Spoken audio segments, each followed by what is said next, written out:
क्या सिर्फ बड़े नामों का सहारा लेकर कोई शख्स सालों तक लोगों को करोड़ों की ठगी का शिकार बना सकता है? और अगर हाँ, तो आखिर वो नेटवर्क कितना बड़ा रहा होगा? धौंस जमाने के लिए बड़े बड़े नामों से संपर्क का हवाला देना, यही था उस कथित मास्टरमाइंड काशिफ खान का सबसे बड़ा हथियार। जांच में सामने आया है कि उसका नेटवर्क सिर्फ व्यापारिक धोखाधड़ी तक सीमित नहीं था, बल्कि उसकी पहुंच मनोरंजन जगत, खासकर बॉलीवुड तक बताई जा रही है। बताया जाता है कि काशिफ खान नियमित रूप से हाई प्रोफाइल पार्टियां आयोजित करता था। इन पार्टियों में फिल्मी सितारों और उनके परिवारों की मौजूदगी से उसकी छवि और मजबूत होती गई। यही वो मंच था जहां से उसने पहले अपने संपर्कों का विस्तार किया और लोगों के बीच अपनी विश्वसनीयता का भ्रम पैदा किया। सूत्रों की माने तो इन आयोजनों के जरिए कई लोगों को अपने जाल में फंसाया गया। इतना ही नहीं, कुछ पार्टियों में नशीले पदार्थों के इस्तेमाल के आरोप भी सामने आए हैं, जिससे पूरा मामला और ज्यादा गंभीर हो जाता है। जांच एजेंसियों के अनुसार लोगों को प्रभावित करने के लिए काशिफ खान बड़े बड़े ब्रांड्स और चर्चित हस्तियों के नाम का सहारा लेता था। वह कथित तौर पर ब्रांड अधिकारों और बड़े इवेंट्स के नाम पर निवेशकों को भरोसा दिलाता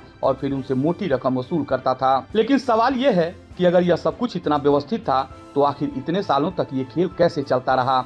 और क्या वाकई इसके पीछे सिर्फ एक व्यक्ति था या पूरा एक संगठित सिंडिकेट? विवेचना में सामने आया है कि ये सिंडिकेट करीब 2014 से सक्रिय था। इसका एक तय पैटर्न था। पहले लोगों को बड़े ब्रांड से जोड़ने का झांसा दिया जाता था, जैसे fashion TV, aura, Thai spa और एफएसएल जैसे ब्रांड के जरिए। इसके बाद उनसे भारी निवेश कराया जाता था और बदले में थमा दिए जाते थे फर्जी एग्रीमेंट। अब तक देश के कई राज्यों में करीब 50 पीड़ितों की पहचान हो चुकी है। हालांकि जांच एजेंसियों को आशंका है कि असल संख्या हजारों में हो सकती है। यानी ये ठगी सिर्फ कुछ लोगों तक सीमित नहीं, बल्कि एक बड़े स्तर तक फैली हुई थी। इस पूरे मामले में जीएसटी विभाग की भी एंट्री हो चुकी है। आरोपी से जुड़ी कंपनियों पर करीब 7 करोड़ रुपए का जुर्माना लगाया गया है और 17 करोड़ रुपए का नोटिस भी जारी किया गया। लेकिन इस पूरे घटनाक्रम के बीच सबसे बड़ा सवाल अब भी कायम है। क्या इतने बड़े नेटवर्क का पर्दाफाश पूरी तरह हो पाएगा? क्या सभी दोषियों तक कानून का हाथ पहुंचेगा? और सबसे अहम सवाल अब ये है कि क्या ठगी के शिकार पीड़ितों को न्याय मिलेगा? ये सवाल इसलिए भी उठ रहा है क्योंकि धनबल और प्रभाव के दम पर आरोपियों को बचाने की कोशिश भी हो सकती है।